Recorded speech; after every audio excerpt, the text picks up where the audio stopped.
গেছত দিয়া কেঁচা লডু বনাই আছোঁ। আমি আয়েহে বনাওঁ।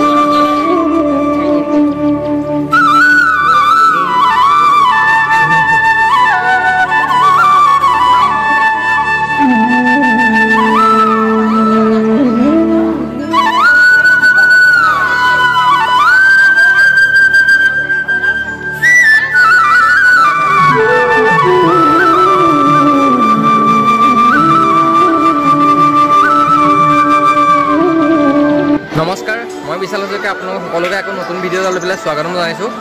আজি ভিডিঅ'টো বহুত ইণ্টাৰেষ্টিং হ'বলৈ গৈ আছে, কাৰণ আপোনালোকক দেখাম আজি আমাৰ গাঁৱৰ আৰু এটা পৰম্পৰা কথা, য'ত মই নকওঁ, মোৰ আইতা এজনে ক'ব যাতে কি পাতিছে বা কি হ'বলৈ গৈ আছে। আপোনালোকে ভিডিঅ'টো চাই থাকক। কিহৰ কাৰণে কৰিছে? আজি আমি সমূহ কেঞ্চুৱা গাঁৱৰ আই মাতৃ একত্ৰিত হৈ আমি ভাদ মাহৰ নামভাগ আমি হৰি মন্দিৰত আমি লৈছিলোঁ। সেয়েহে আমি আজি নাম আহিনৰ 8 তাৰিখত আমি নাম সামৰণি ভাগ সমাপ্ত কৰিবৰ কাৰণে সমস্ত আই মাতৃ একত্ৰিত কৰি হৰি মন্দিৰত আমি আজি অনুষ্ঠান ভাগ আয়োজন কৰিলোঁ। এতিয়া আপোনালোকে গম পালে ক'ত কি হ'ব।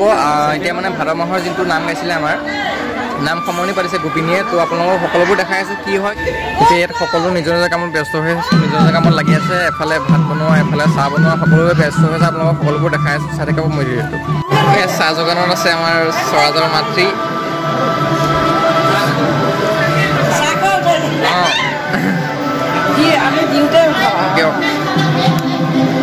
চাহ হাতে লৈছোঁ।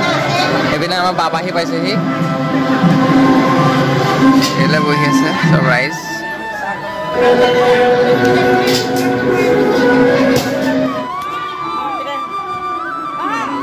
ভাত পিঠা আমি দুইজনে বহি পেলাই খাই আছোঁ এয়া।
এতিয়া আমাৰ গাঁৱৰ সকলোতকৈ বয়সস্থ আইতা এগৰাকী। ইয়াৰ সকলো গোপিনীয়ে তেওঁৰ আশীৰ্বাদ লৈছে এতিয়া, আৰু লগতে সম্বৰ্ধনা জনাব।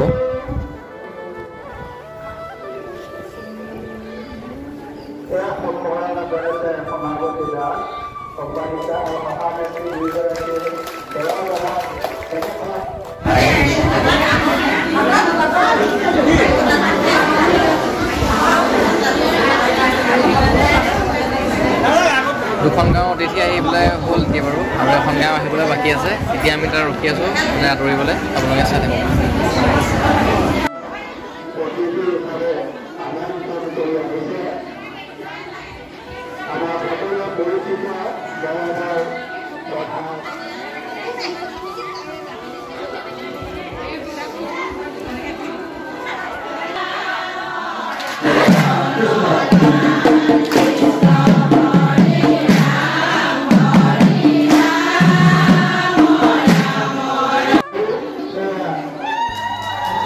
এতিয়া সভাপতিক গাঁৱৰ গোপিনীয়ে সম্বৰ্ধনা জনাইছে।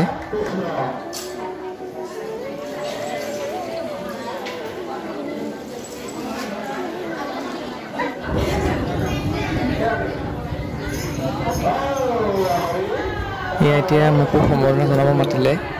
মই যিহেতু গাঁৱৰে হয়, মই ভবা নাছিলোঁ যে মোকো সম্বৰ্ধনা জনাব, কিন্তু বহুত ভাল লাগিলে তেওঁলোকে যে মোক ইয়াৰ যোগ্য বুলি ভাবিলে। তাৰ কাৰণে বহুত বহুত ধন্যবাদ আপোনালোক সকলোকে।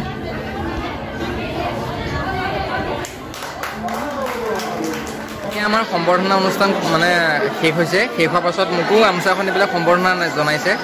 কেঞ্চাৰ গাঁৱৰ আই মাতৃসকলক মই মোৰ অন্তৰেৰে বহুত বহুত ধন্যবাদ দিছোঁ, কাৰণ মোক ইয়াত যোগ্য বুলি ভাবিছে। এতিয়া গোপিনীসকলে নাম পঢ়িব আৰু আপোনালোকক সকলোবোৰ দেখাম, নাম কেনেকৈ পঢ়ে কি কৰে আপোনালোকক দেখাওক, দেখাই আছোঁ ব'লক।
এতিয়া আমি এবাৰ চাহ খাই গ'লোহি, আকৌ 2 নম্বৰ খাবলৈ আহিছোঁ।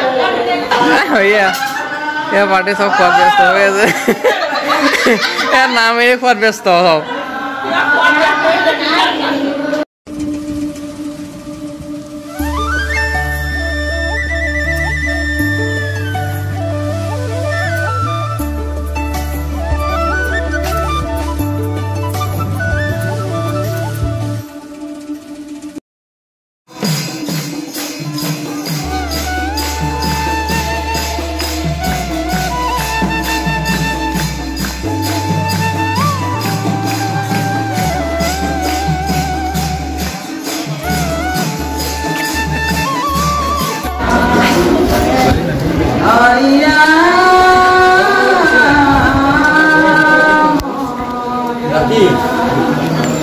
ৰাতি মই 11টা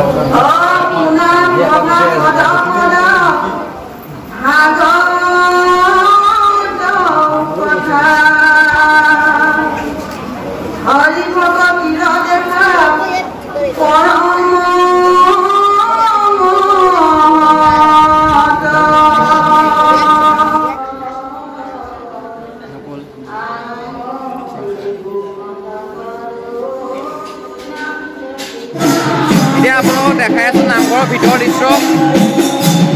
এতিয়া আমি গৈ আছোঁ চিম্পুয়ামাৰ বাহিৰলৈ, আপোনালোকক দেখাই আছোঁ। ভিতৰত যিহেতু মানুহ ভৰ্তি হৈ গৈছে, এতিয়া আমি গৈ আছোঁ খোৱাৰ জেগালৈ। খোৱাৰ কি ব্যৱস্থা কৰিছে সকলোবোৰ চাই আহোঁগৈ, আপোনালোকক দেখাই আছোঁ, চাই থাকক।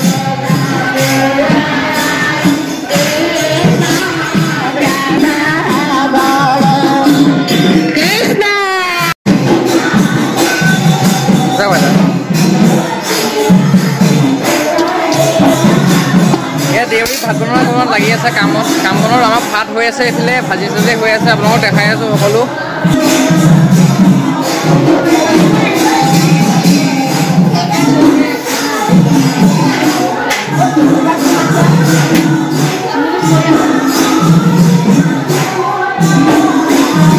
আপোনাৰ ৰেডি হৈ আছে ভাত, ভাত চাত কৰি থোৱা আছে। অঁ, কি বনালে কৈ দিয়ক এতিয়া। কি বনালে কওক। দালি হ'ল, চব্জি হ'ল। দালি আৰু চব্জি হৈ গ'ল। এয়া কি ভাত বনাই আছে? 30 কেজি বহালোঁ। অঁ, আৰু 20 কেজি বহাওঁ। অঁ, ভাত আমাৰ এতিয়া 30 কেজি হ'ল আৰু 20 কেজি বহাবলৈ আছে। মানুহ যিহেতু বহুত বেছি হৈছে, এইপিনে পাকঘৰো কাম হৈছে আৰু এইপিনে চলি আছে এইপিনে এয়া।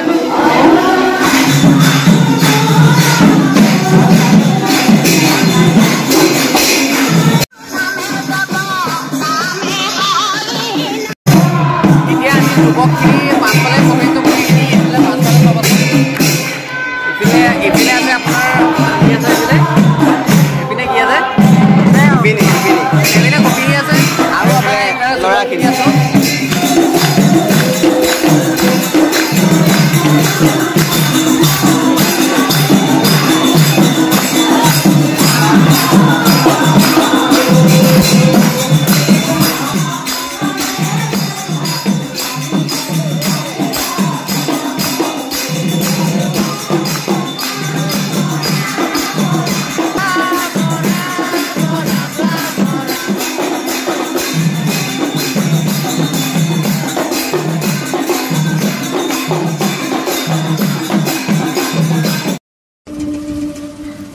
এয়া এতিয়া আজিৰ দিনটোত সকলোৰে যিমান দুখ কষ্ট ভাগৰ থাকে চব পাহৰি পেলাই চবেই একত্ৰিত হৈ পেলাই চবেই ফূৰ্তি আনন্দ উল্লাস কৰিব লাগে।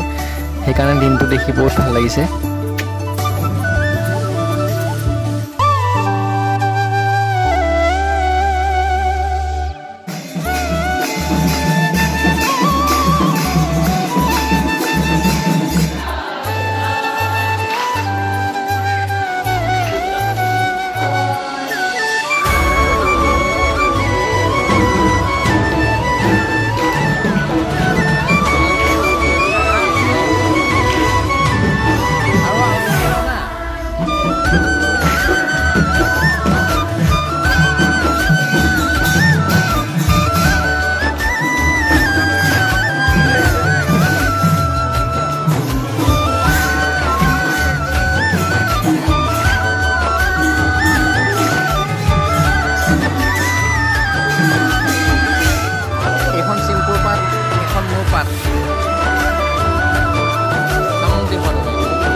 এতিয়া আমাৰ ৰাইজৰ প্ৰসাদ খাই খবৰে হৈ গ'ল। প্ৰসাদ খাই মেলি এতিয়া বহিছোঁ, ময়ো খাম। এতিয়া ভোজ খাবলৈ বহিছোঁ সকলো ৰাইজ, এইফালে এয়া বহি আছে, এইফালে চব।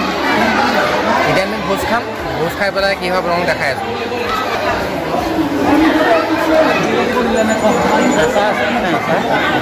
আচাৰ ওলাব পাৰে, বিচাৰিলে চব দিয়ে কি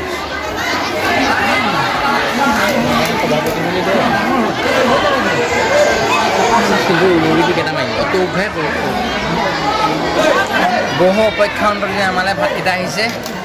এইপিনে মুখ মেলি মেলি চাই আছে গাইজ, ভাত অহাহে নাই। কি বুলি কয়, ঘৰত যিমানে খোৱা নহওক একেলগে ইয়াত এখন মছজিদে বহি পেলাই খোৱাৰ মাজতো মানে বেলেগেই আৰু ভোজ ভাত বুলি ক'লে এনেও গোন্ধটোৱে বেলেগ